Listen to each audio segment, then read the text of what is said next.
సిరిపురం రాజకీయ నాయకుల గురించి ఒకటి అడుగుతా. వాళ్ళు 1 minute చెప్పా, అంటే ఒక్కొక్క 10 సెకండ్లు చెప్పు. రైట్. ఓకే. ఓకేనా? నంబర్ 1 కోనప్ప. కోనప్ప 10 సెకండ్లు. ఓకే. కోనప్ప గతంలో ఎమ్మెల్యేగా 3 సార్లు చేశాడు, అంతగా సాధించలేకపోయాడు. Okay. Palvai Harish. Utter flop.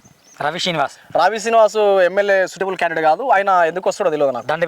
దండ విట్టల్ ఇప్పుడు ఆయన వస్తున్నాడు, ఏమో సాధిస్తాడేమో తెలియదు కదా, ఎవరికి చెప్పలేము. రాజకీయాల్లో ఎవరు రావద్దని నేను విమర్శ చేయలేను. ఆయనకు అవకాశం వస్తే ఆయన వెళ్తాడు కావచ్చు. మీ గురు ఆర్ఎస్ ప్రవీణ్ కుమార్ గారు బహుజనవాదంతో వచ్చాడు. దాని తర్వాత ఇప్పుడు బీఆర్ఎస్ పార్టీకి పోయిండు. ఎందుకు పోయిండు అనేది మీరు ఆయన అడగండి, నేను కాదు కదా. మీ ఉద్దేశం ఒక మాట చెప్పండి. అంటే వాదం కొంత బలైన పడ్డది. అంటే హర్షదూషణ్ నాతో పాటు బీఎస్పీ పార్టీలో వచ్చాడు.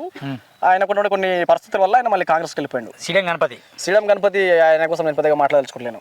లీడరే.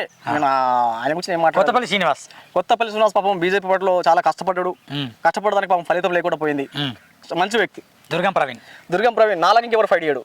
అంతేనా? నాలాగా ఇంకెవరు ఫైట్ చేయడు.